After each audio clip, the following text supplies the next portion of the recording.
سلام. شاید این بار سلامم با دفعه‌های قبلی فرق داشته باشه. میدونی آخه حس میکنم قبلا یکم باحث‌تر بود، یکم قشنگ‌تر. مثلا وقتایی که با دست گل منتظرت بودم که بیای برق چشات روزمو بسازه.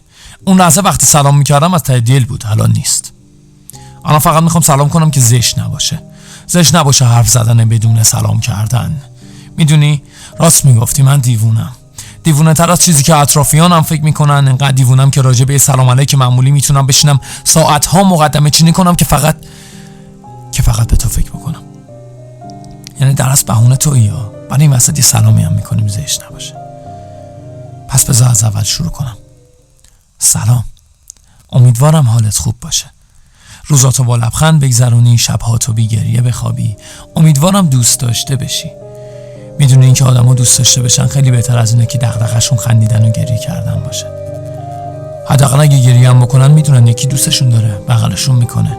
یا وقتی میخندن میدونن یکی هست که از اون لبخند قشنگه یه عکسی بگیره دیگه. گفتم عکس. هنوز عکس خندتو دارم ها.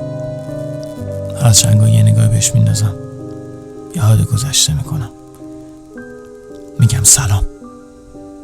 چون سلام کردم منو یاد اولین نگاه تو به من میندازه. اولین نگاه، اولین حرف، اولین کلمه.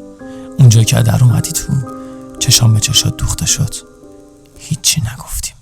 سکوت. یا بهت گفتم